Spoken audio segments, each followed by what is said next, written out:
Easy E, how are we? Sean, I'm not happy. You're upset about football too? I wasn't going to bring that No, up, but since you brought it no, up, that's all I can think about. My heart's broke, but no, go ahead.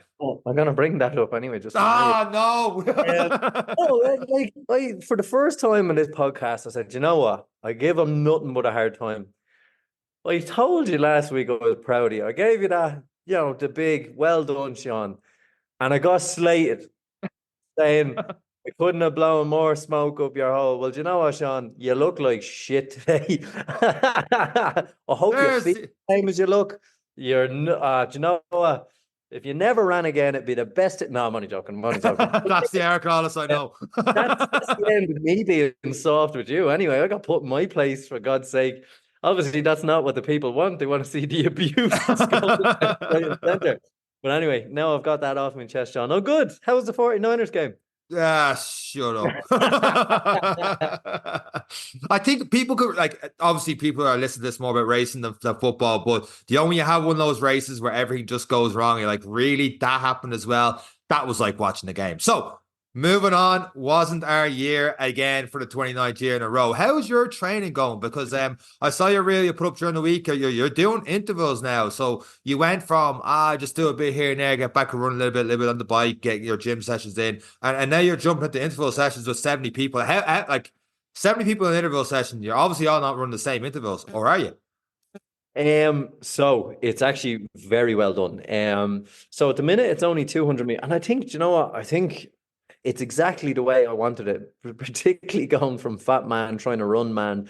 Um, it's starting at 200 meters because even though it's intervals, I swear I get sweaty pits driving to it. I'm like, "Ugh, intervals.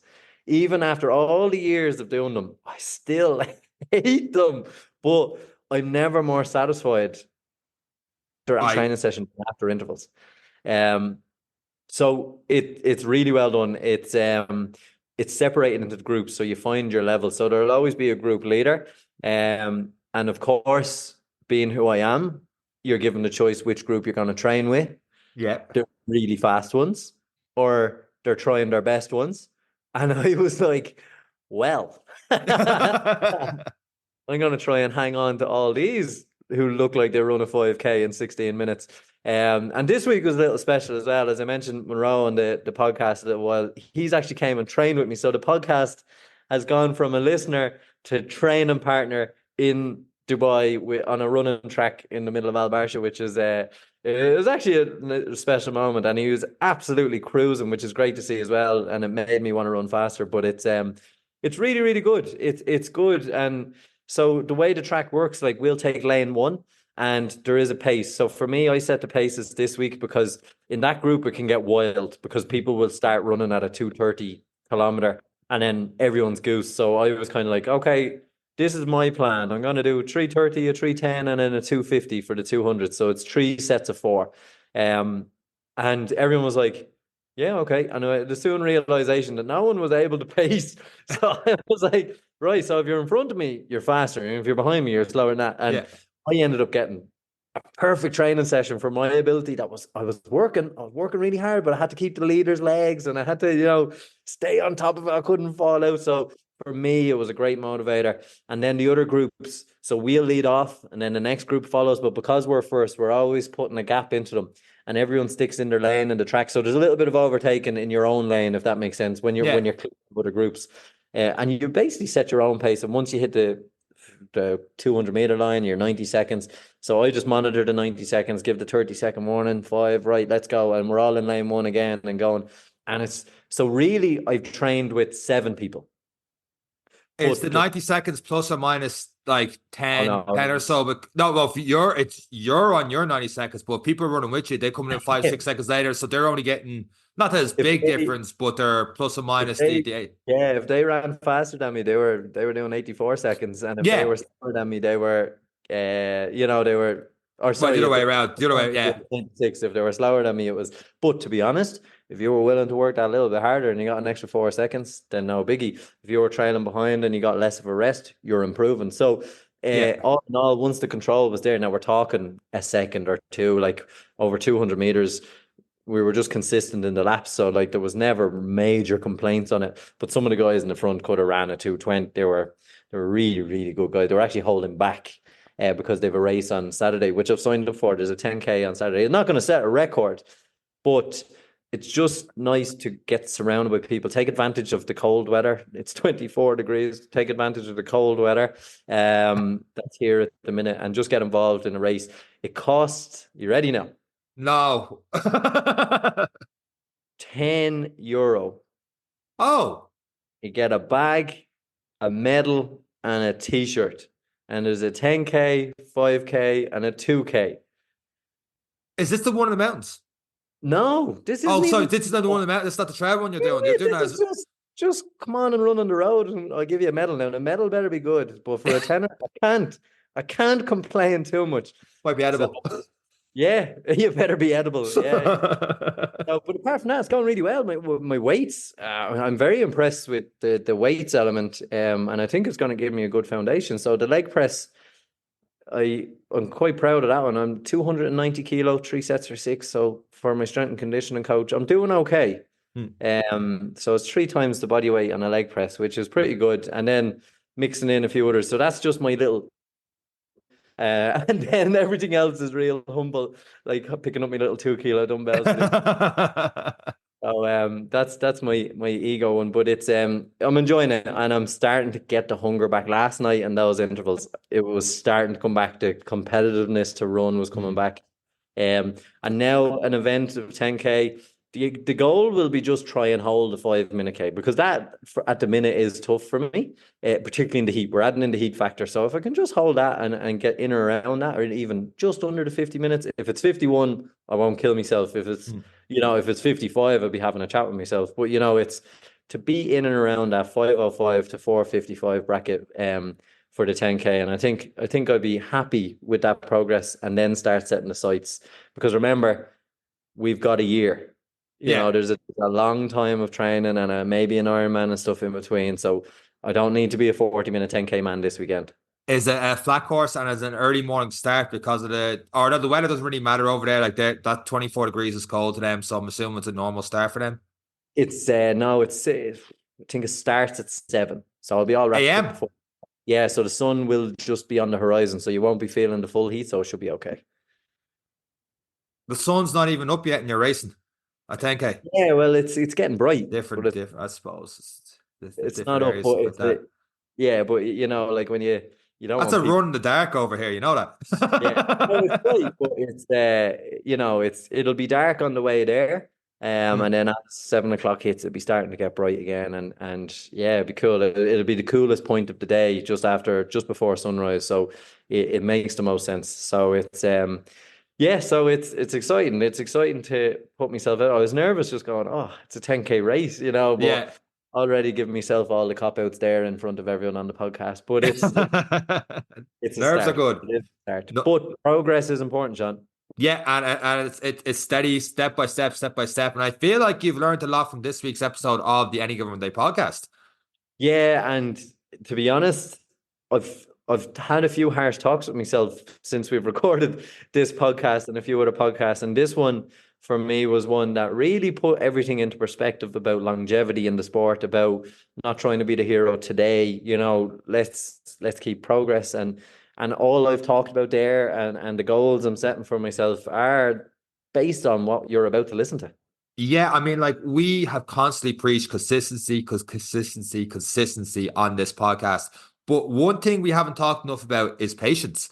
Ian talked about it a couple of weeks of the podcast, and it's talked this week by Caroline at House by the Trees. And we have people in the podcast that get sub 3 hours. Like, how did you do that? And as we're talking for the hour, it's like, how did they do that again? But this one, what I love about it is when she starts off, she does her first marathon. I think it was a 4. I haven't got my notes in front of me, but I think it was 4.5.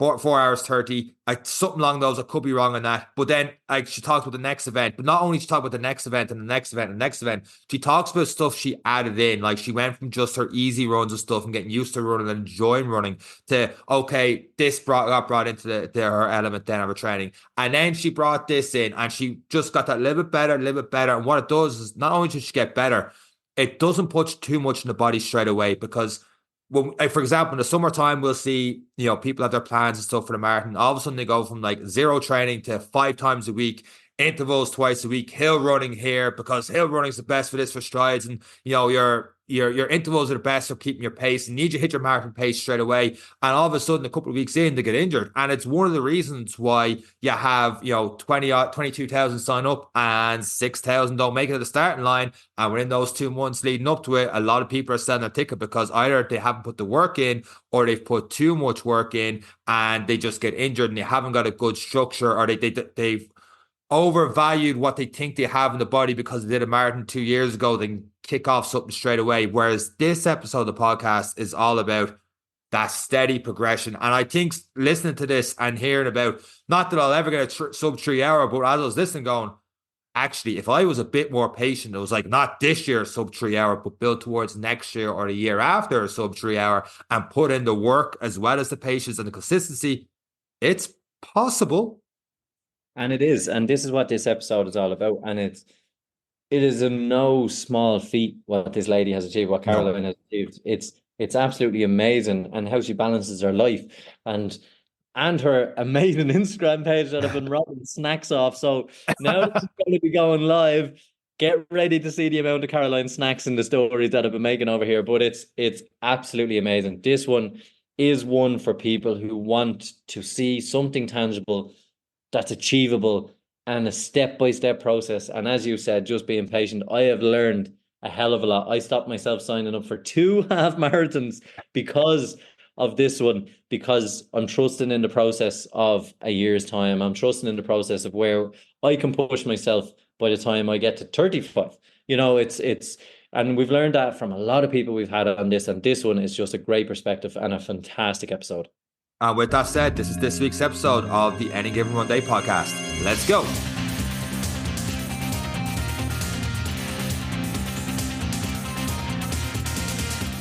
Shawnee. Eric, how are we?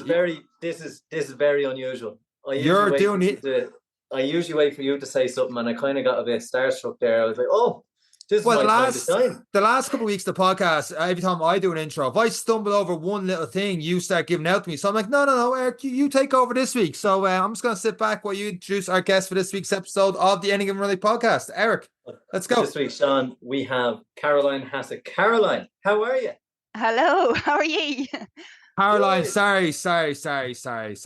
Eric, build up our guest. Who is our guest? You can't, I do a big intro and stuff like that, and you do it straight in with just her name. That was grand. it. Couldn't mess that up. I'm not happy with that. But go ahead. The only reason I didn't do it was just for your self-esteem. Right, okay. So Caroline in the last 2 weeks has ran a 10K PB, 37.54. Sean, you'll never get there. She's also ran a sub 3 hour. Her best is 2:56.05. Sean will never get there. True. Then she ran Dublin 2:59.23. Absolutely amazing run, Caroline. I died a death after. I think I seen you on the course that day as well. Oh God, you weren't probably too comfortable when I saw you at that point. I was probably stopped. But the best part is, Caroline, Sean will never get there. That's true. On Stephen's day, Sean, while you were drinking your Baileys, Caroline went out and ran a fun run, 18:44 5K, and you will never get there. So have I hyped Caroline up enough? Yeah, it's kind of uncomfortable being back in my box with that one. Anyway, Caroline, how are you? I'm good. I'm good.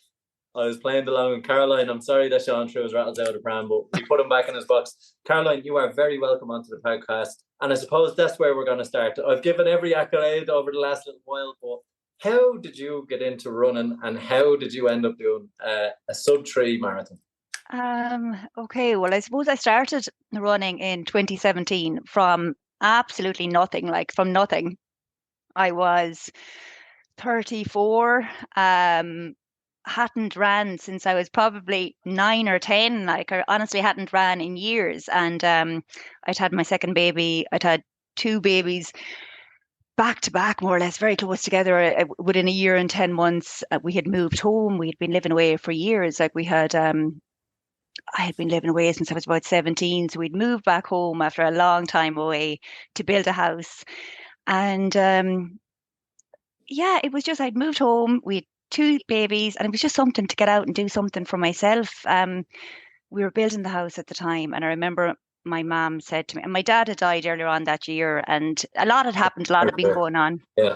And I remember my mom said to me, would you not go and join Track Attack, which is this local, in one of the local villages here. It's like a... That sounds scary, I'm not going to lie. A Track Attack, yeah. But basically, no, it is this lovely, it's like a community initiative. It was like one of those Operation Transformation style things it started as, where on a Monday night, once a week, everyone, like there could be 200 people there around the local GAA field, would meet up and would run at, the whistle would blow at 8 o'clock. And everyone, it was just kind of to get people out and get people moving. It was set up by a man called Pat Keane, the most fantastic initiative. And it was just a way of getting people out and getting them moving. And it was once a week. It started in January on a Monday night. And at the time when it's still going on to this day, but at the time when I joined it, it was, you had a choice that you could start at 2K, and by the end of the 10-week block, you'd be able to run 5K, or you could start at 4K, and at the end of the 10 weeks, you'd run, I think, was it 8K, or you could start at 6K and run 10K. So I picked the middle one. I picked I started 4K, and hopefully by the end of 10 weeks, I'll be able to do 8K. And that was it. Like, I started from nothing. Like, I was 10 weeks post C-section. I was like very unfit. I remember feeling like I was going to puke. I was going to have a heart attack. I was going to die, every week. But I kind of set myself the challenge that every week I was going to try and improve on my previous week's time, even if it was by a second. Like, even if it was just a second, I was going to try and better my time from the week before. And it was great. It was kind of, nobody got... they gave everyone a number. So, and at the end of the night, so there was somebody there, a whistle was blown at 8 o'clock, and at the end of the night, you ran through the finish line, you shouted your number out, and they took note of your time that you had ran the distance in. And they would put it up on Facebook later on that night, but nobody's name. The wall of pride or shame, yeah. But nobody's name. It was your number and your time. Yeah, so nobody knew what anyone else was doing. So it was great. And I remember I was actually laughing. I listened to one of your podcasts and you were talking about the old Casio watch with the calculator. And I was like, that was me. That was me. I remember we were living with Brian's mother at the time as we were building. And I went rooting in one of the drawers and found an old Casio watch belonging to Brian, a stopwatch. And I used to press start at the start and stop at the end and try and see, could I beat the week before by a second or two? And that was it. And then at the end of the 10 weeks, I loved it. I was hooked. I really liked it. Now, I was still finding it hard and I wasn't running anyway fast, but I would just loved the getting out and having something to do for myself. It was a break from the house build. It was a break from the babies. It was just getting out and doing something for myself once a week. And that was it. I literally did it once a week. Yeah. And then, so I kind of found out from that group, there was a smaller group of people from that group who used to meet up and run the Wednesday night. So then I started going with them. And then that summer, there was a fundraising initiative called the Trip Around Tip. And basically it was like a relay race, a relay run around Tip. And it was to raise money for lights on the track around the GAA field. And the man, Pat, who was over this Track Attack, he set up this Trip Around Tip. And it was, you could pick either a 10K, 20K or 30K leg of the relay to do. And so I said, feck it, I'll do 30K. And I thought you were going to say I picked the middle one again. I went mad altogether. Caroline options. I'm giving her 3 options. So I decided, feck it, we'll go for the 30K and ran the 30K with. So I remember we started in Bursnostry and ran to Clough-Jordan, and by the time I got into Clough-Jordan village, I could not walk. I could not walk. At the time, I had one of the big knee supports on my knee. My knee was in bits all that the few months beforehand, and we did very little training. Like, we did maybe 2 10K easies during the week and a bit of a longer run at the weekend, but that was it. And did the 30K anyway and stopped. Got my 30K done, stopped, and I could not walk another step. Like, I was not able to walk. My knee was gone. And I remember we went to the pub that night, and sure, I remember walking into the pub and like having to hold onto the wall to get down the step. I was completely seized up.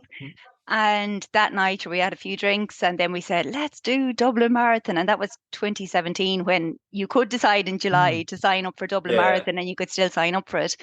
So that was it. Signed up for Dublin, and And I remember the next morning going, or the next day after we booked going, what the hell have I let myself in for? Like, the amount of people, Caroline, we have got to sign up to events just by going drinking with them is yeah. absolutely phenomenal. Yeah. It seemed like a great idea that night anyway. Yeah. But we signed up and a good few of us from the group decided to do it. And like looking back, we did very basic training. Like really it was 2 10Ks easy during the week and a bit of a long run at the weekend, and that was it.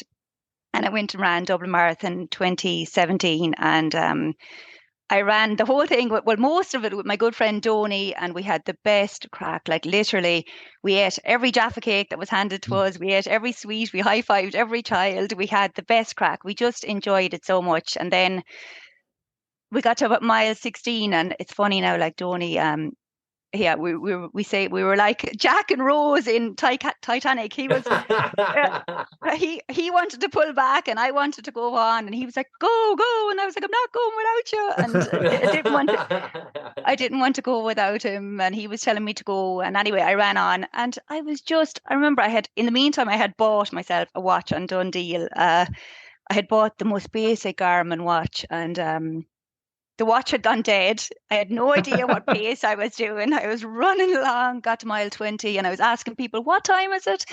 And finished it in 3:54 anyway. I was absolutely just delighted with myself. Like I just remember crossing the line and just being so proud that I had done it. You know, I just felt delighted. It was a year to the day, I remember, since I had got out of hospital after having Esme. And I just felt really proud that I had done something for myself, and that I had accomplished something, and I just loved it. I loved, that post-marathon feeling. There's nothing like it, and it's the one feeling that I can't describe to anyone. It's the one feeling. Now, we did that in 2017, and like that, it wasn't quite Rose and Jack. If Rose bet Jack over the head with a shovel, well, that was us. That was me and Sean. 5 hours, 5 minutes later, I think the whole thing was, they were packing up behind us when we were coming in. But that feeling of crossing the marathon, and people are like, what's it like to do a marathon? And I was like, the marathon itself is forgotten about once you get to that finish line. Like, it is. Yeah. It's like that emotion that builds up the back of your eyes. You can feel yourself welling up. Like even doing the Ironman for me still doesn't compare to that feeling of my very first marathon. That unknown of now the last 8K of the Ironman was a victory lap for me. I was just happy that I was going to cross the line, but I still will say that feeling you're describing to everyone there is still the best feeling. And if anyone wants to experience something, it's the best. It is the best. It really is. And I remember Brian was there with, like, Esme was just a year old, and I just felt like I was still feeding her, and I was still, it was just, I was so proud that I had done this, and I had challenged myself to do something, and I had done it. So then we went out again then after that marathon, and I remember everyone else was talking about booking the marathon for next year, but I knew we were probably going to have another baby. So I kind of I said nothing, and I was, maybe I'll do it. But no, so the next year was 2018, and I had my third child, and I didn't do the marathon, but I still ran with the gang, ran with the group, and until maybe about 30 weeks pregnant, I stayed running as much as I could and stayed fit throughout the pregnancy. Not running fast now or anything, but I ran. And then I remember my third baby was born the 5th of November. So the marathon was whatever the sign up was coming the week before. So, and I had even though I had a really, really good pregnancy and I'd stayed really fit, I had quite a difficult birth with him and a difficult surgery. And I remember being in hospital and just having this feeling like, kind of like my body had let me down a bit, if that makes sense. Like, I'd had 2 previous emergency C-sections. So when you've had 2 previous emergency C-sections, you don't have a choice. You can't choose to go natural or try to go natural. You're booked in for surgery because it's too risky. So I was booked in for surgery, and I remember coming up to the date, I wasn't feeling great. I was having a lot of pain kind of around my scar, and I was taken in early, and thank God I was taken in early because I actually had the start of a uterine rupture. So I'd had quite a difficult surgery, and I remember just being there and feeling like, feck this anyway. Like, this should have been the easy one. This should have been the planned surgery, and this has ended up being harder than the other 2. And anyway, lo and behold, in the hospital, and then I heard that the marathon they opened up to book the marathon. I said to Brian, like I'd say he thought this one is as high as a kite on morphine or something. I said, Brian, book the marathon for me, book the marathon. And he was like, I was like, I felt like, no, I'm going to do it. I'm going to just get myself back and I'm going to do it. And he thought, Jesus Christ, she's fucking mad, but I better do it because she's just after having a baby. And booked the marathon for me. And and I went back training then maybe 10 Caroline, weeks I'm just going to stop you there, because that is probably one of the most impressive things I've heard on this podcast. We've had a lot of impressive people on this podcast. No, it's not. It was me being stubborn. I am stubborn, and stubborn appreciates stubborn, but that is a level of stubborn I have to just acknowledge and stop and say that is phenomenal attitude to have, particularly going through that. A lot of other people will be questioning a lot of other things. You're saying, no, Dublin Marathon is going to fix this. But I just kind of said, no, I'm going to get myself, like, I don't know, I felt like a little bit, my body had let me down. I was like, right, I'm going to get back and I'm going to train and I'm going to, it was something, I don't know what it was, but so booked the marathon, went back. Now, probably looking back afterwards, I went back training about 10 weeks post-surgery, which was fine, but when I had my fourth baby, I had a lot of complications afterwards that maybe I had gone back a little bit too soon. I don't know, or maybe I hadn't done enough physio, but I went back, trained and went back. And then that was 2019 marathon, I ran 3:32. So I trained with the group again, and some of the lads were going for 3:30, and I kind of didn't have the confidence to go for it. I said, I don't know if I'll make a 3:30. I don't know if I'll do it. So I actually I remember that marathon, I started back behind the 3:50 pacer. And I remember picking it up, and I was saying I'll go for 3:40. And then I was picking it up and I was like, I'm feeling good. I could maybe go for it, and looking at the watch and going, could I get it? And I picked up the pace, and I remember like going as fast as I could for those last few miles, but I was 3:32. And maybe had I the confidence to go for the 3:30, I would have done it, but I didn't have the confidence to go for it. But crossed the line at 3:32, and I was delighted. The 2 minutes haunted me a little bit, but I was delighted. But there's confidence to be gained in that as well, because a marathon, although it is a long race, that steady pace, that hitting your targets in the first couple of kilometers really does work on the back end when you're holding on. I know they hunted you, but you started at that 3:50, so you can't really be annoyed at yourself. No, it's there then. You know what it was? I think I was going for the 3:40, but in Dublin Marathon, when you kind of just meet a wall of people and you can't get through, and I got as far as the 3:50 pacer, and I couldn't actually get up any further. And ran that one, and again loved every minute of it.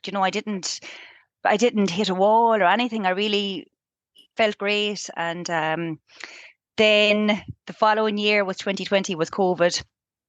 And I was pregnant again with my fourth baby with Henry, and I tried to train, but I wasn't able. And I'd say a lot of it could have been to do with complications from the previous birth. I don't know, but I tried to stay going, and I maybe ran until about 20 weeks, or maybe 24 weeks pregnant, but I wasn't able to run anymore. And it was COVID, and nobody was meeting up to run. There wasn't the same motivation maybe there that year as well. So I had Henry in August, and then I tried to get back to it maybe at Christmas time, and I just really was struggling. I wasn't able, so I went for physio, and I went for postnatal physio, and I kind of did all the boring exercises that nobody ever wants to do, and and started back for days. And started back really slow, and just and then I went back maybe February, March, and I tried to join in with the group, and they were miles ahead of me. I just wasn't able to keep into them. So I was like, oh, fuck this. So I just started going in and doing a few easy runs by myself until I was able to stick with them, until I was able to keep into them. And then we trained that year for Dublin, not knowing was the marathon going to go ahead or not, because this was 2021 now. And so we were training for Dublin Marathon, hoping that it was going to go ahead, but not knowing would it or not. And then we found out that it wasn't going to go ahead. And I remember there was maybe only 4 of us training together at that stage. And one of the lads said, kind of messing. We should go to Amsterdam.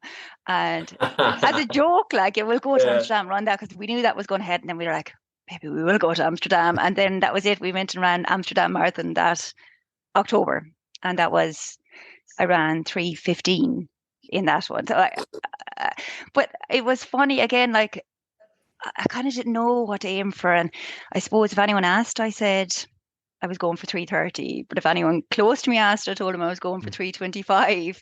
And then the week of it, I was like, I could maybe do 3:22. But honestly, I thought 3:22 was my limit. But myself and one of the lads, Paddy, ran together, and we just had, well, three of us ran together maybe until just over halfway. And then myself and Paddy ran on together, and we just enjoyed it. And it was an easy course. It was a beautiful day, and everything went right. And yeah, did 3:15. So I was delighted. When you started your training, Caroline, at Dublin 2017, you're talking about how you said it was basic, as in you Oh did two yeah, so 10Ks and basic. longer. Yeah. And now, upward to this point in 2022, 2021, and 2022, we'll get to in a second. Your numbers are incredible, but you're hitting now at 3:15. How has your training changed for this? Is it just with a group, and with the group you're getting your times to aim for and getting that consistency, or is there anything else going on here? Honestly, until 2022, I only did 3 days a week. Like, I only ran Tuesday, Thursday, and I did a long run at the weekend, and that was it. And the year, so the year of Amsterdam, we probably started, maybe there was four of us training together, and we probably, for the first time ever, added in hill repeats. I'd never done a hill repeat in my life. We started adding in a little, we now just little changes. Like, we did hill repeats, we started doing a bit of strength work. We used to meet up in the hurling field and bring a kettlebell with us and do a bit of strength training, and then do a few hill repeats, and then come back and do a bit more strength work, do a few, and that was really it. Like, I still think that was the Tuesday session. The Thursday session was still just going out, and maybe we worked up to maybe running 10 miles, but we weren't doing anything too hectic. It was, Yeah. it was, but I was consistent. I never missed training. I never ever missed it. I went every Tuesday, I went every Thursday, I went on my long run every weekend. But that was it. And then I think the big difference was the next year, 2022. It was my first year not having a small baby. I think that was a big difference for me. Every other year I had ran it, and I had like a baby that was a year old or under a year old, You had a and lot of priorities elsewhere. Yeah. yeah, and I wasn't getting much sleep. Like, that was the big thing. Like, I had a baby, and I was breastfeeding and whatever, and I was kind of sleep. Just probably the main thing was sleep. That was the big difference, I think, in 2022. Like, I was just surviving. I was surviving on very little sleep, and I think then in 2022.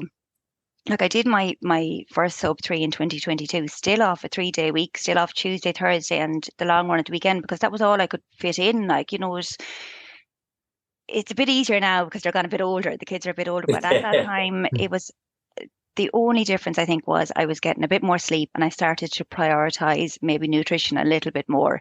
And like, not, I used to come home from train. Like, I always kind of tend to train late because it's just how I can fit it in. I know some people train very early in the morning. For me, it's my husband is gone very early here in the morning, so I'm here with the kids. I have to get them up and out, and I just don't have the chance to go early in the morning. So I kind of go late at night. Once they're gone to bed, I'll head into bed. I'll head to town, and I'll either go on the track, or I'll meet a group and go around the town. But it's yeah, I think that was the thing. Like, I used to come home from training before and just maybe have a cup of tea and a bar of chocolate, or something. Whereas then I started prioritizing, okay, come home and have something proper, and maybe get a bit of protein in, and I focused a little bit more on the nutrition and the sleep, and I think it really made a difference. It really made a difference. Before we get into 2023, obviously we're going to talk about some of the great runs you've had this year, and actually, if you don't mind, we'll crack into that. Now, what was the best part of the change in nutrition? What were the first steps for you? Because we're into January and we're looking into February, and some people have probably already failed a New Year's resolution. Some people, like a post I'm going to put up next week about me transitioning from fat man to Iron Man, as we keep mentioning, but like eating 300 calories a day, and I'm going to run 40 kilometers. What was like a realistic thing? You're managing a household, you have 4 kids, you're busy.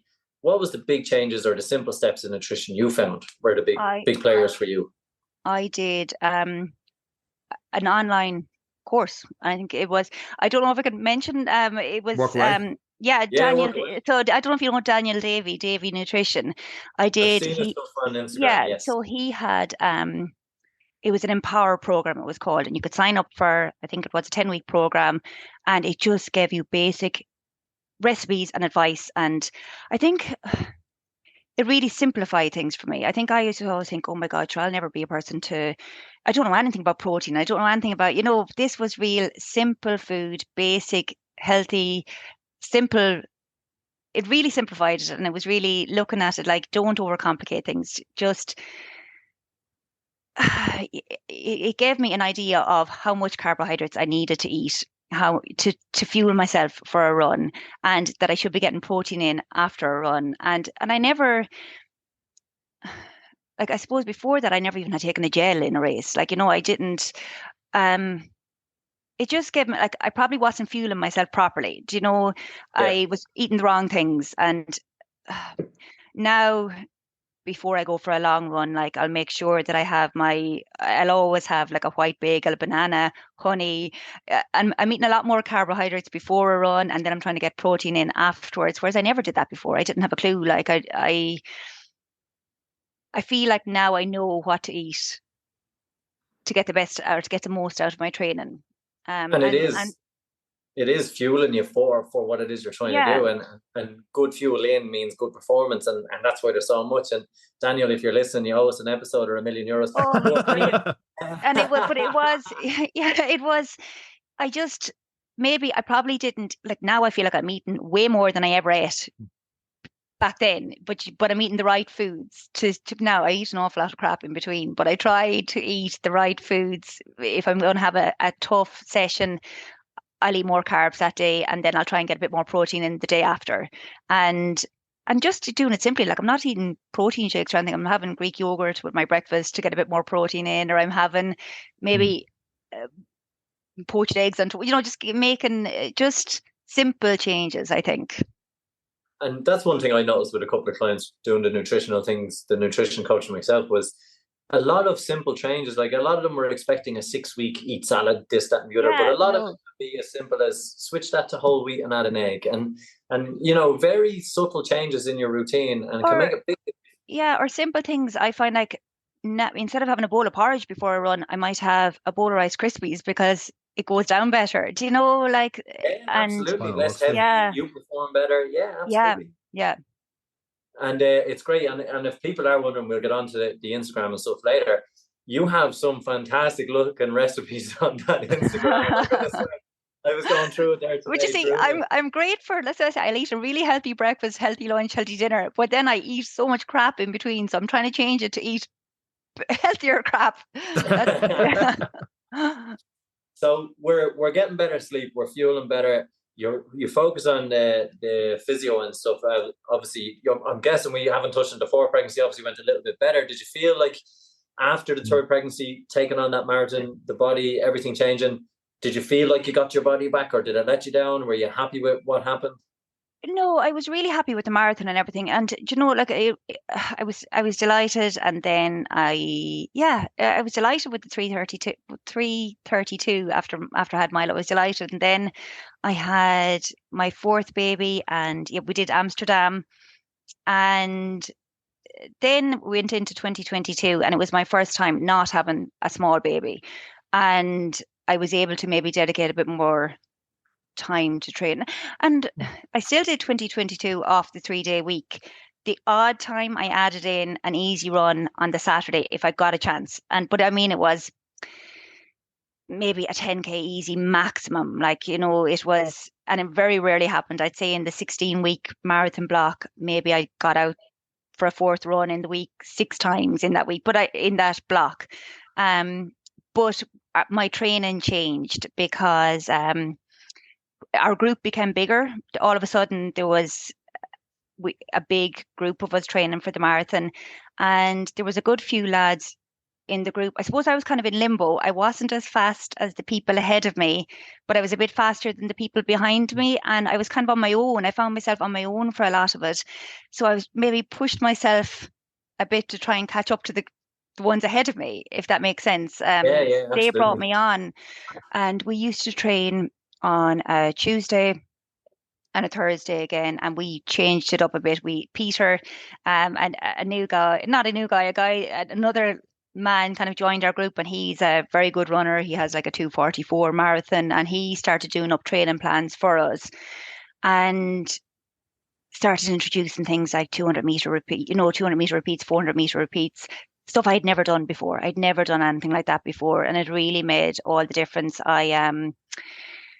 He would have us doing hill repeats, and he started us training on grass. That was another thing that absolutely killed me at the start, because my God, my calves used to be killed after I'd never ran on grass in my life. But he started us running on grass, and we would do hill repeats one night of the week. We would do speed work another night of the week. And then for the first 6 weeks of our marathon block, he had us running up and down the Devil's Bit Mountain. I don't know if you know the Devil's Bit Mountain. Yeah. Jesus Christ, like I could barely walk it, and he had us running. And now we were running, there was parts where you felt like you could walk faster, but he just had us doing that. It was a lot more endurance training maybe, and tougher training. And it was still only the 3 days a week, but it was much different to what I had done before. And yeah, I got the 2022, then I ran and I did 2:59. So it obviously worked, yeah, I That's ran. 2:59 in Dublin. Yeah. And a couple of months before that, you did a 1:28 for the half marathon in Limerick. Am I right in saying that? Oh, Jesus Christ, I can't even remember. I did. We know more about I did actually. I did. I did the half marathon in Limerick. Yes, I did the half marathon maybe in 1:28, but then I did Charleville. I did Charleville in September of that year in 1:24, and Is it that when was. you knew sub 3 was on? I still didn't believe it was. It was Peter No. told me to go for it, because he said you're after doing 1:24. He said go for it, and I was like, "Are you absolutely mad? There's not a hope I'll do a sub 3." I was intending on going for a 3:10, and he kind of talked me into it, I suppose. He said, "You've done 1:24. Go for it. What's the worst that can happen?" And yeah, and I went for it. Now it was hard. It was tough, and I fought to get that 2:59 that day. It wasn't easy, Yeah. but yeah, I did. And then this year I ran Berlin. Um, and I think this year I changed it up a bit. I started adding in easy runs myself. So I was meeting the group on a Tuesday night and a Thursday night, and for the long run. And then I started throwing in a few easy runs myself. And I think that made the difference this year I know it was only a 3 minutes faster. I did 2:56 in Berlin, but I think those easy runs made that run a lot easier. It seemed Absolutely. And at that end, I like didn't 3 minutes is quite a lot at that end as well. yeah, Like but I mean, I felt like it wasn't as much of a struggle to get that 2:56 as it was to get the 2:59 the year before. I felt a lot more comfortable. Do you think it's because you've done 3 runs for the first year or two, and then you've added in hill repeats, then you've added in the Devil's Bit Mountain, and then you added in the easy runs? You've slowly keep adding stuff into your training block. Had you done all that back in 2019 or 2018, do you think you would have just crashed with too much going on, and like that people are rushing to do too much straight away? Or do you Yeah, wish you had done some of that stuff earlier? no, I don't. I like the way I've added to it gradually. I think you need to build it up slowly and over time. I don't think, I think your body can break down very easily. I don't think I would have been able for all that so soon after having a baby. I wouldn't have been able for it. I wouldn't have been able to run up the Devil's Bit so soon after having a baby. No way. I think I, yeah, gradually adding it in and gradually building up the mileage. And like this year for Berlin, I started off with maybe adding in a fourth run and then a fifth run. And then by just before Berlin, I was doing 6 runs a week, but I built it up very gradually. Like my maximum mileage, I think, was 62 miles was my peak week. It was, I wasn't doing huge mileage, but I was maybe running. Maybe I hadn't done much slow running. Maybe I was doing my session on a Tuesday hard, my session on a Thursday hard, my long run maybe a little bit too hard. And then I started adding in easy runs, which I hadn't done before. And I think that really helped just to build that aerobic base. I've noticed actually a few people in the podcast lately that like yourselves are getting that sub 3. It seems to be that's the point where people change talking about kilometers to miles per week, and I start doing the maths in my head. So that's roughly like 100 kilometers a week you're Yeah, and at. I never work in kilometers. I don't have a clue. When someone tells me a pace, I'm like, what's that in miles? What's that in miles? Yeah. You've always been miles doing Oh, that. it's been miles. Yeah, I think Okay. it's easier to tick off 26 miles than it is 42 kilometers. That's fair. For me, I just prefer to watch beeping more often. It feels like I'm making progress quicker. Actually, that was the thing in Berlin. Everything was the kilometers. They didn't have the mile markers. It was all kilometers, which was different. We have unintentionally had this debate with a couple of different guests in the podcast over the last couple of weeks. Berlin versus Dublin. We had Michael Fox, the podcast. He talked about how Berlin was flat. He didn't Yeah, know I it that listened to well, that. Yeah. even though it was crowds. And then we had Ian is running on the podcast, and he mentioned how it's flat, it's boring, whereas Dublin, you know everyone, and it gives you an extra little boost. Maybe I've got that. No, I've got the Ian, other way. Sorry, Ian loved Berlin. Sorry, Okay, Ian loved yeah, Berlin. He absolutely loved Berlin because of the crowds and Kipchoge and all is there and all yeah. the elites, the best are there. Where do you lie in that with a Berlin versus Dublin, having doing both of them and doing a sub 3 in both of them? I think, okay, I love Dublin. I love the crowds and everything in Dublin. I think there's nothing like the crowds in Dublin and the atmosphere in Dublin. But I think I did love Berlin this year, probably because I had a good time. Do you know, if had it gone horribly wrong, I mightn't be saying this. But I did find it a bit overwhelming. I think I had done Dublin, I had ran Amsterdam, and I had ran Cork, and I had no idea of the sheer crowds that I was going to meet, that were going to be there in Berlin. Like, it was a big difference. Like, it was 50,000 people. And I even remembered that morning, Brian had walked down along with me to the bag drop area, and we walked. Geez, I think I nearly had 10,000 steps on my watch before I'd even got in. Like, you had to Wow. walk so far from where there was wherever the taxi dropped us at the barriers, as far as he could go that morning, and you just seemed to have to walk forever till you got into where you could drop your bag. And then I remember even going in and saying goodbye to Ryan, and I went to drop my bag, and I like it was just huge. You were in this big massive field. It was just, and I remember running over to what I thought was the bag drop area, and they said, "Oh no, this is bag drop 1,000 to 20,000. You need to go to bag drop 20,000 to whatever." And I was like, "Oh my God." And I had to run across to this other side of the field. I thought I was going to miss the bloody start of the race, and then dropped my bag. And then I went down to go to the toilets, and just the queues. Like, you think the queues in Dublin are bad. Like, the queues were absolutely insane. And eventually to go down to my corral to get into, I was in wave B, I think it was. And I had to literally jump over a barrier to get in, because I hadn't, like, the gun was about to go, but I jumped over the barrier, got in, and just in time they were showing Kipchoge and everyone about to start, which was really, really cool. And but once you started, like, the crowd seemed huge at the start, but then once you started, the roads are so wide. It's completely different to Dublin. The roads are huge, and the atmosphere was still brilliant. Like, I thought, oh, there'd be nothing like the atmosphere in Dublin, but there was a real atmosphere the whole way around. And you don't hear your name maybe called as much. They kind of just they give you a clap or whatever. But no, it was a lovely atmosphere, and I enjoyed it. I really enjoyed it. But I think there's nothing like Dublin. Like, there is nothing like Dublin, like the atmosphere in Dublin.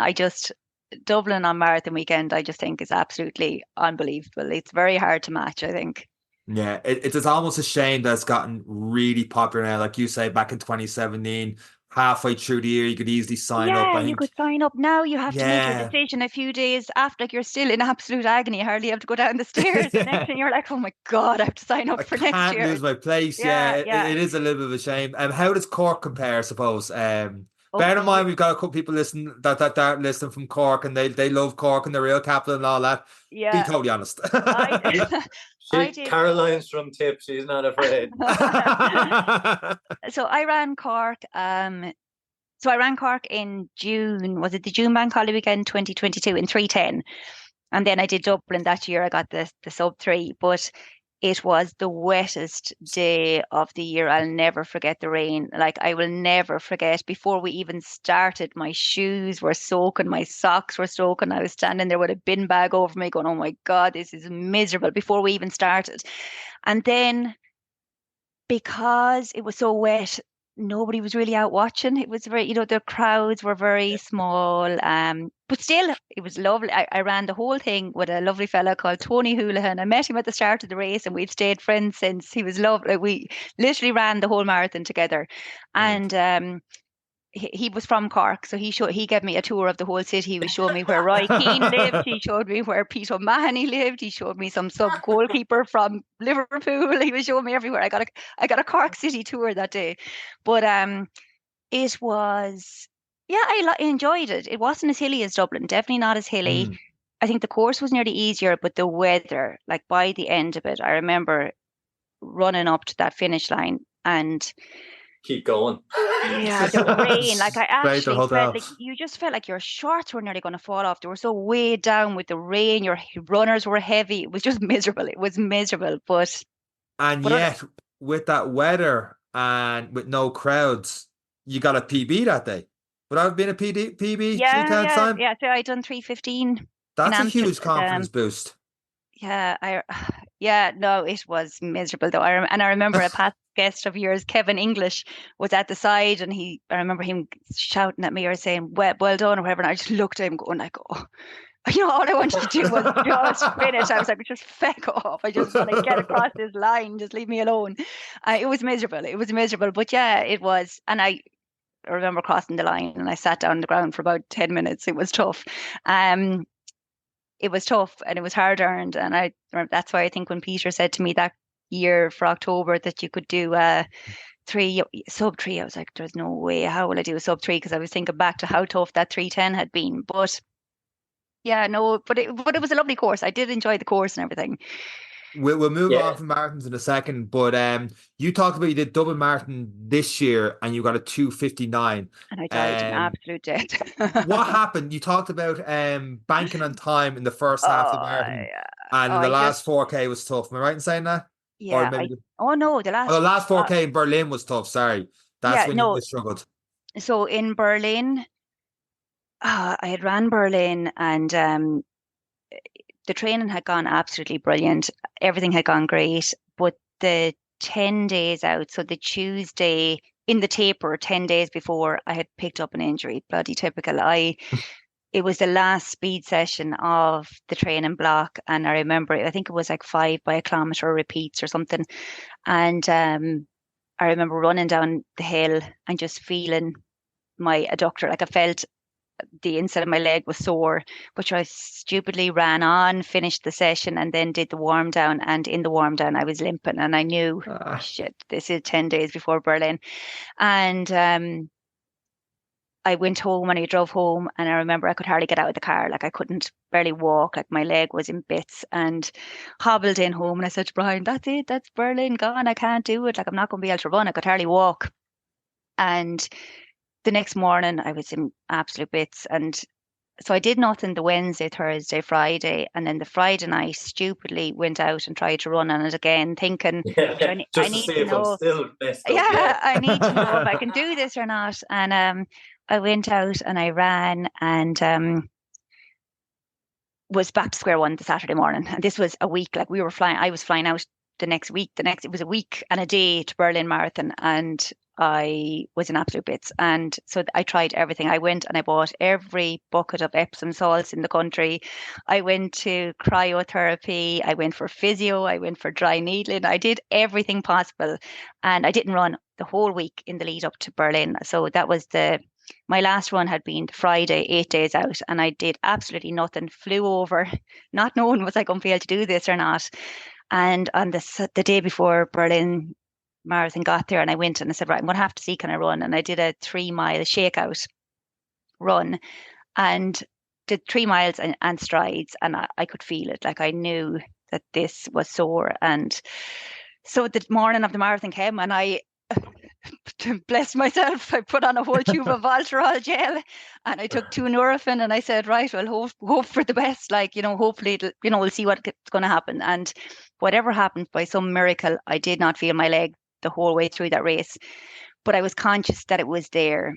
And I think I felt when I finished, I suppose I was hoping for a 2:55, and I knew I had a 2:55 in me, and I ran, and my Garmin told me I had 2:55:46 or whatever it was, but the the way the GPS can be out in. So I crossed the line, and then I remember going back to the bag drop and collecting my phone, and the chip time come true, and I was like, oh no, 2:56:05, but I didn't realize my watch had told me I had it. But I think I felt that whole race I was holding back a little bit, because I was afraid that the injury, that I was afraid was my leg going to hold up. And I didn't want to go the whole way over there and not finish it. So I felt like maybe I held back a little bit. Like, I remember I was running, I think was it 6:38 minute mile or whatever, and 6:39 minute mile. And I remember thinking I could drop back down to 6:30. Felt like I could, but I was afraid to. So then I think, I was afraid. And now I was absolutely fine until the last 4 kilometers, and then my stomach played up. My leg was actually fine. It was my stomach, and kind of always happens to me with gels. I'm just not great with the old gels, and I knew I wasn't going to be able to take on kind of gels. I know I'm okay for the first half of the marathon, but I'm not able at all in the second half. And I had said to somebody, I'd heard somewhere on some podcast that you could maybe, if you're not struggling with a gel, to take a sip of Coke. So I told Brian to have flat Coke ready for me, and he was meeting me, I think, was it at mile 22? And I ran along, met him, he handed me the bottle of Coke, and I took a drink out of it, and I had no sooner drank it than it all came up, like I got sick. But because I stopped to get sick, I lost time. But then not only that, my legs just started to seize up because I had stopped. And at that late stage in the marathon, just the lactic builds up in your legs, and I just, the last 4 kilometers were a struggle. But it wasn't the injury, it was just my stomach had played up. And I felt then, going into Dublin 5 weeks later, I was like, but maybe I could go a little bit faster, because I felt like I could go a bit faster in Dublin or in Berlin. And I stupidly went out way too fast. And I know, like, I've done enough marathons to know not to do that. But sure, I went kind of out with no plan, and I was saying, look, we'll see what happens. We'll see what happens. And I ran through the Phoenix Park way too fast. And I remember looking at my watch going, you're going to pay for this, Caroline. Like, what are you doing? Like, you're going to be dead by halfway. And I stayed running, and fell in with a group. And sure, I remember afterwards actually met one of them, and he had ran a 2:50. Like, I wasn't in any way shape to do a 2:50. I knew maybe I had a 2:55 in me, but not a 2:50. So I went through halfway at 1:25, and way too fast, and got to halfway, and then got to mile 14, and everything went downhill from there. Like, I remember I pulled up, I was like, oh, I can't do this. And I pulled up in mile 14, and there was some poor man there with on his bike with a bottle of Lucozade Sport, and he just went, do you want a drink? I was like, yeah. And I was going to ask him, could I borrow his phone? That was it. I was not finishing, I was done. And I was going to ring Brian to say I'd pulled up, and he gave me a drink of Lucas, and he said, would you not run on for another mile and see how you are? So whoever he was, he got me going again, and I ran on for another mile, and got to mile 15, and I said, right, I've done the mile, that's it, I'm packing it in, I'm not doing it. And I pulled up again, and some woman, actually, that's the thing with Dublin, the support is just unbelievable. Some woman came over to me, and she said, if you run on there's a water station at mile 16, would you not run on to there? So I ran on to mile 16. And then I remember thinking, Caroline, come on, cop on. Brian had the 2 older kids up with him that day to meet me at the finish, and I was like, you can't not finish. The kids are here to see you, and you can't not. So then I said, right, even if I have to walk, I'm going to finish this marathon, but I'm going to finish it.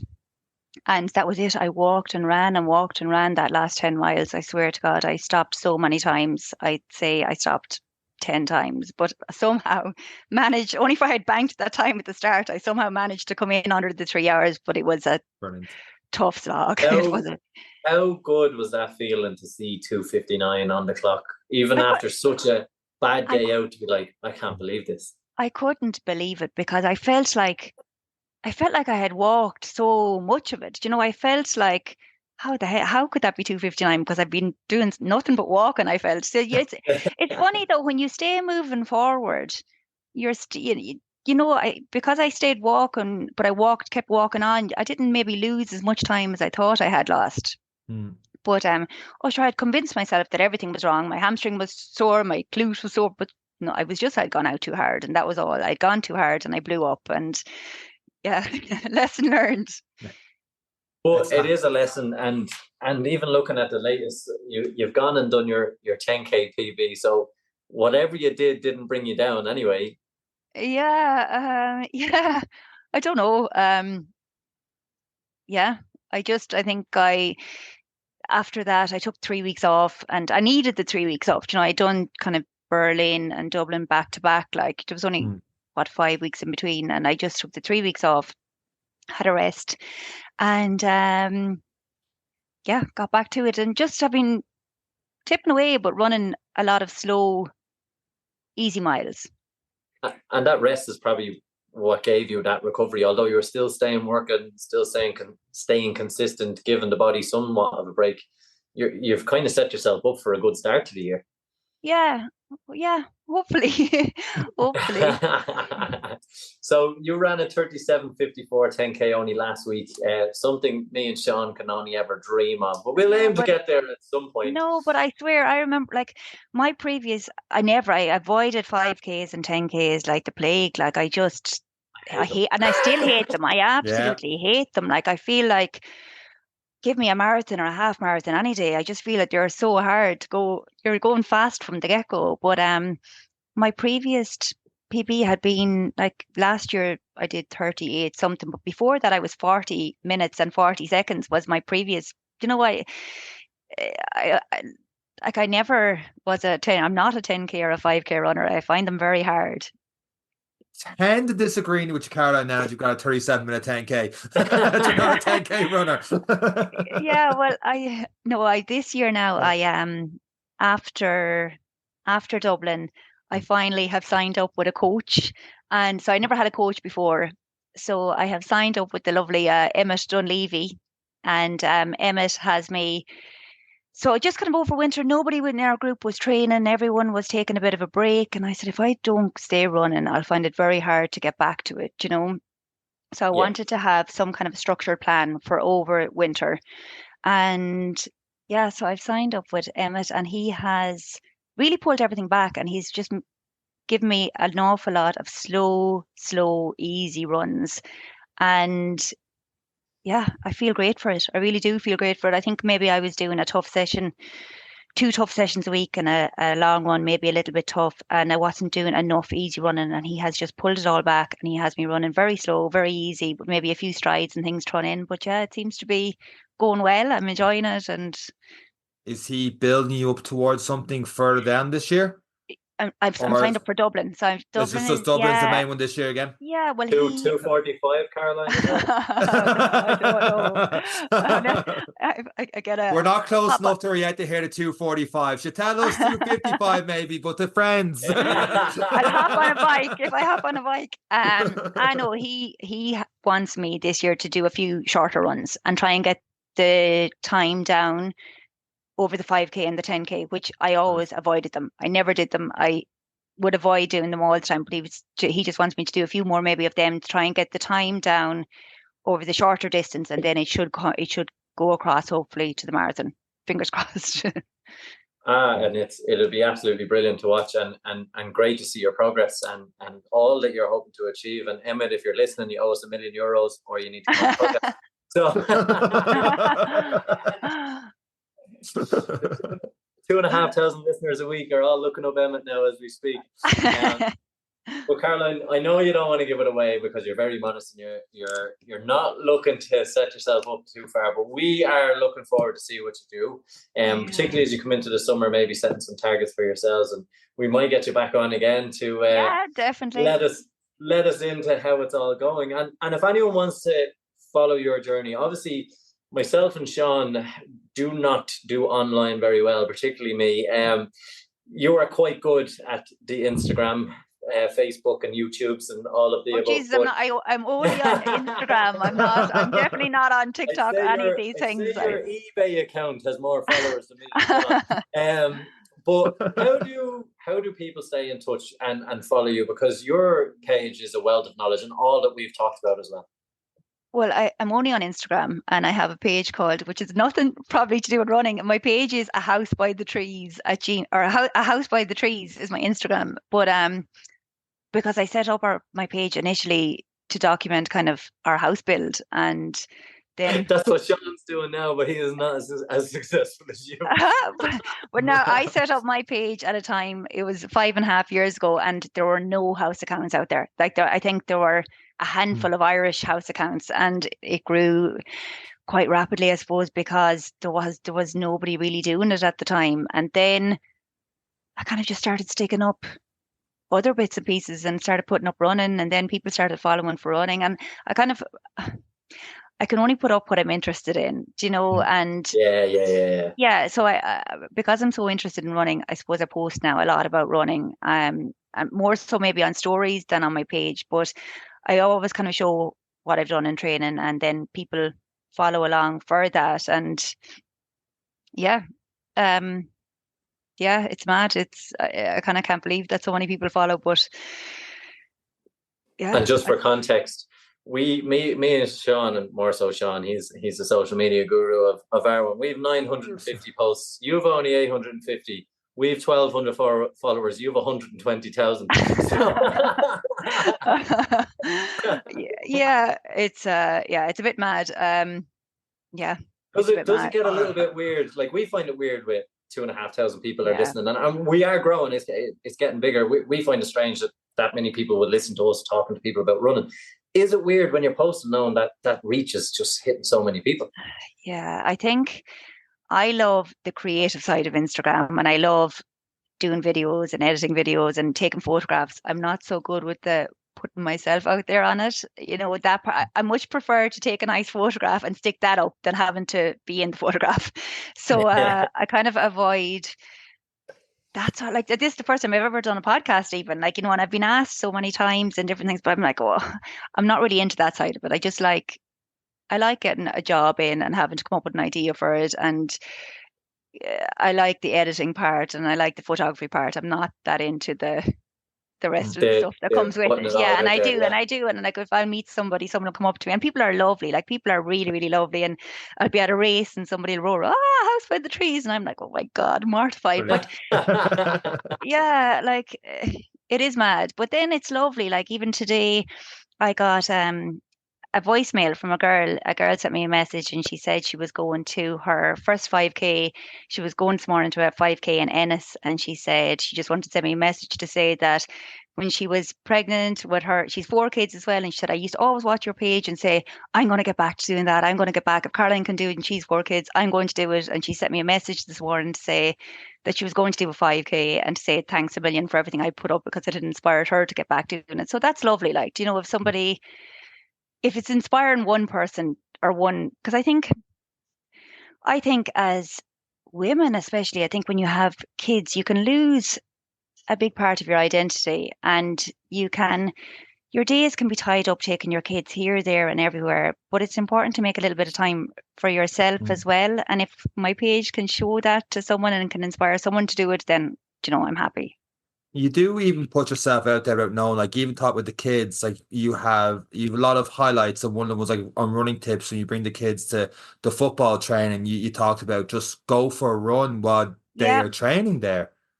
Yeah, but that's it, because like, it can be hard to find the time. It can, like, I can't go in the mornings. My husband is gone here very early in the morning. In summer, maybe when it's bright, I could go, but now over winter I can't. It's not for me to go and be back before he goes. I'd have to go at 5 o'clock, and I live in the middle of nowhere. Like, it's so rural. There's not a street light. There's not there's hardly any houses. It doesn't make sense for me to get up and go at that time in the morning. It makes more sense for me to try and fit it in when the kids are training, or to fit it in the evening time, to try and work it in around kind of family life, I suppose. So yeah, I'll take the kids to athletics, and when they're doing their training in athletics, I'll run around the track and get my 50 minutes easy done in the hour. And you're still there and you're still watching them because they're on the track, but you're running around. So, and I think people can maybe find it intimidating and say, "Oh, geez, I couldn't do that." But like, nobody cares. Nobody gives a shite. Like, you know, everyone's doing their own thing. And if I'm there and I see somebody else exercising, I think fair play to them. So, Yeah, and it's building your hobby and your passions around your lifestyle, and yeah, that's what we try and encourage people to do, and that's why I encourage people to go and look at the great things you're doing, because you are an inspiration. I know coming on, you were very modest. You were like, I have nothing to bring on this podcast. Me and Sean are hanging our heads in shame after oh, listening to you, no, Caroline. no, I just love it. Like, I love it, and I love the social side of it, and I love the whole. You know, it's so good for your mental health, and it gets you out, and it gets me. And I love that you can go for a run, and if I have had a tough day, you can go for a run and you can completely switch off. Or else, on the other hand, if you have something, you know, you can go for a run and you can think about, if you have something that you need to figure out or whatever, you can go for a run and you can think about that on the run. Or else you can go and put on a podcast and completely switch off. Or even the social side, like just to get out and meet a friend and go for a run and have a chat. I just love, you know, and I think, Especially when that podcast is any given run day. I get you, Caroline. yeah, I do. I get you. I listen to you all the time. But I Thank you. think as parents as well, like, parents are great for taking their kids to everything. And nowadays, kids go to everything. Like, you know, my kids go to Irish dancing, gymnastics, hurling, soccer. You know, they go to so many things. But I think we're not great for doing stuff for ourselves. And I think it's important, if we're taking them to all these things and trying to show them that exercise should be part of their life, then we kind of need to be doing it ourselves as The well, role, and letting the them role see us model do in their it. lives. Yeah. Because Mm. there's no point in them thinking, oh, you only do this as a child and then you're an adult and you don't do it anymore. Do you know, I want my kids, like, my husband plays soccer, I run, and I love that they get to see us doing that. Do you know?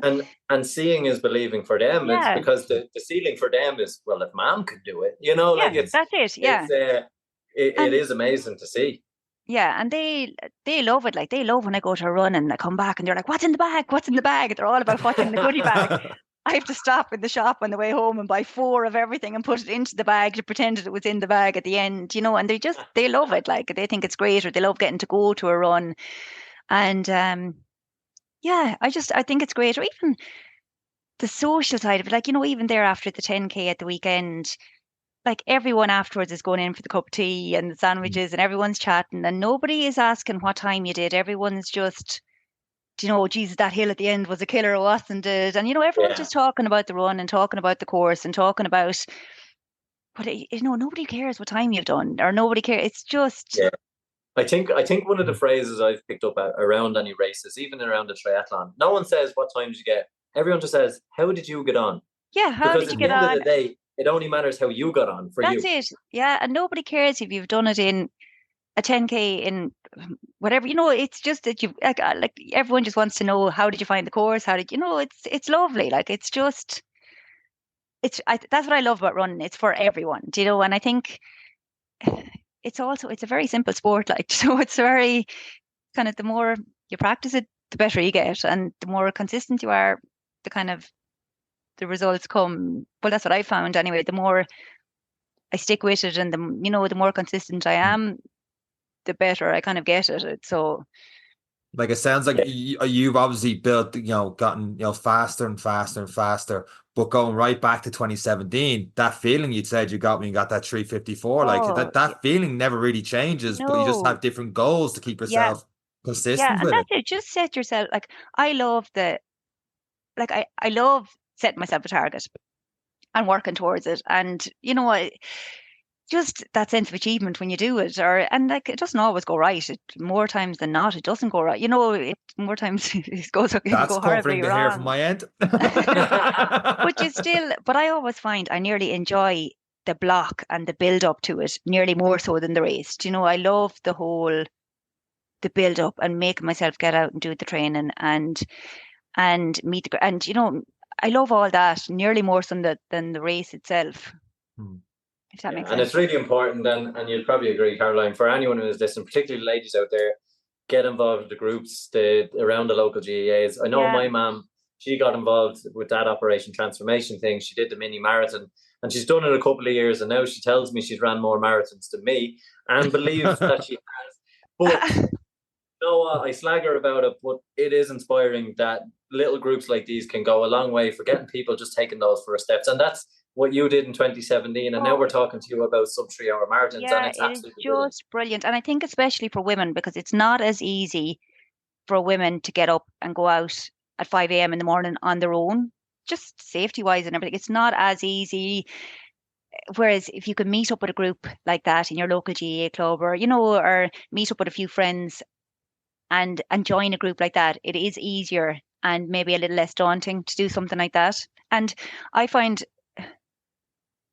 like everyone in those groups are so welcoming. Nobody cares what kind of pace you're going to do. Everyone's just delighted that someone new is coming to join the group. Like, I love when someone comes to join our group. It's a different conversation. It's good. That's it. And everyone's doing their warm-ups. You'll always have someone to run with on the warm-up and the warm-down. And if you end up on your own in between, it doesn't matter, but you have company there for the start of it and the end of it, I find. And yeah.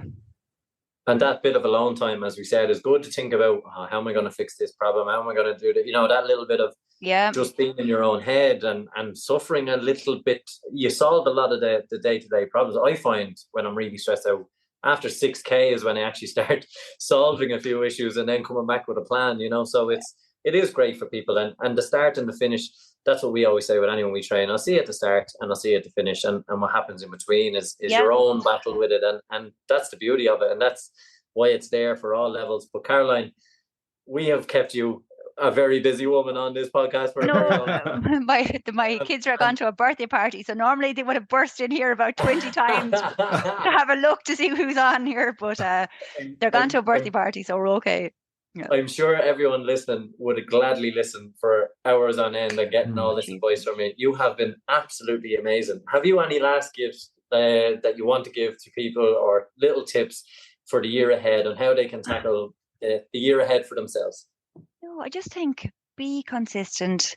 I think don't be afraid to start. Like, even if you are, like I even said it there in the soccer field the other day, even if you're running down the length of the soccer field or whatever it is, if you can only run one length of it and you have to walk the width of it and run back up, just stay going, do something, tip away at it, and like you'll gradually find the fitness coming, and the more you stick with it, the fitness will come, and just stay consistent. And I think just go for it. Just why not set yourself a target? And like, there is nothing like we said, there's nothing like that feeling of finishing a race and that feeling that you've done it and that you've worked towards it and you've finished it. It's just unbelievable. And yeah, and if anyone ever, like I say on my page, if anyone ever wants to message me or ask me anything, like I'm always more than happy to give them advice if I can. Sean will be trying to win a competition about curtains for his new little build he's trying to do anyway. Sorry, go ahead. No, I was going to say I'm always asked here because we don't have curtains. Actually, we are a curtainless house, and I'm always asked about it. But I said we don't have any neighbours, so we're okay. Well, Caroline, I'm going to finish it because Sean has been useless for this entire episode. But Caroline, you have been an amazing guest. You are and still continue to be an inspiration. We hope that people go and follow your page. Get some inspired on the nutrition, the household stuff, how to do the kids, how to run sub 3 hours. It's been absolutely amazing to have you on. You are an inspiration to us, and we look forward to seeing your year ahead and hope to keep in touch. And that's all we have. No problem. And that's all we have. Thank you. And well done. You're doing a great job. I love that you show that running is for everyone. And I love that it's a lovely, relaxed chat. I always enjoy listening to your podcast because I think you show that it's for everyone, and you don't just have the elites on, you have everyone on. I think it's brilliant. Thank you, Caroline. That's why we have Sean on, Caroline. I know how to bring it down. And on that bombshell, Sean. Oh, I am wrapping this one up, am I? Go on, Caroline, thank you very much for being on the 6th episode of the Any Given Monday podcast. That's it for myself, Caroline, and Eric. Take care. Thank you. Bye.